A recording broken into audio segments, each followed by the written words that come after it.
మెదక్ జిల్లా చేగుంట మండల పరిధిలోని కర్నాల్పల్లి గ్రామంలో గౌడ హక్కుల పోరాట సమితి రాష్ట్ర జనరల్ సెక్రటరీ రాకుల సిద్దిరాములు గౌడ్ అధ్యక్షతన రాష్ట్ర సమావేశం ఏర్పాటు చేశారు. ఈ కార్యక్రమం రాష్ట్ర వర్కింగ్ ప్రెసిడెంట్ కొండాపురం బాలరాజు గౌడ్, రాష్ట్ర ప్రధాన కార్యదర్శి ముత్యం నరసింహులు గౌడ్, రాష్ట్ర ట్రెజరర్ బాలేశం గౌడ్, జాతీయ వర్కింగ్ ప్రెసిడెంట్ బాలకుని రేఖా గౌడ్, రాష్ట్ర కార్యదర్శి కిషన్ గౌడ్, రాష్ట్ర ప్రచార కార్యదర్శి సంగీత నర్సాగౌడ్, కామారెడ్డి జిల్లా అధ్యక్షులు కొండగౌని రవీందర్ గౌడ్, మెదక్ జిల్లా అధ్యక్షులు గొల్లపల్లి సాయి గౌడ్, రాష్ట్ర మహిళా కార్యదర్శి బుచ్చంగారి భాగ్యలక్ష్మి, రాష్ట్ర నాయకులు ఆకుల మల్లేశం గౌడ్, చేగుంట మండల గౌడ్ సంఘం అధ్యక్షులు మారిపోయిన స్వామి గౌడ్, వివిధ గ్రామాల అధ్యక్షులు, సభ్యులు తదితరులు పాల్గొన్నారు.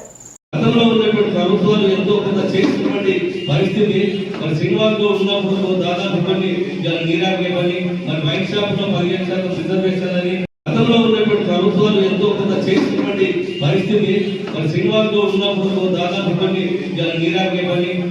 షాప్ లో 15% రిజర్వేషన్ అని మన ఆ పక్కనే ఉన్న మనకెందుకు చేయడం లేదు అర్థమైతే లేదు. ప్రభుత్వానికి ఎందుకో మన పైన చిన్న చూపున్నది. దయచేసి మనం అందరం గ్రహించాలి. ఎందుకంటే టౌన్లలో అమాయకుడు పాపం ఏమన్నారు లేదు మనం చెప్పినట్టు అనుకుంటారు, కానీ మన నిలము మనం సింహాలము అనే సంగతి తెలియజేస్తాం. వాళ్ళకి అత్యంత లోపలే ప్రభుత్వానికి కూడా మేము హెచ్చరిక జారీ చేస్తా ఉన్నాము. మీరు గతంలో ఉన్నటువంటి ఎక్స్గ్రేషాలు ఇప్పటి వరకు పెండింగ్ లో ఉన్నాయి, వాటిని ఇవ్వడం లేదు.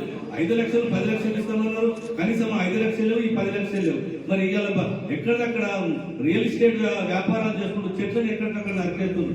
గౌన్లో జీవనోపాధి ఏంటంటే చెట్లు ఎక్కడానికి సహకారం తెలియజేస్తారు. మన మన వ్యవస్థాపక సభ్యులు మరి మా వర్కింగ్ ప్రెసిడెంట్ గారు ఎవరు సార్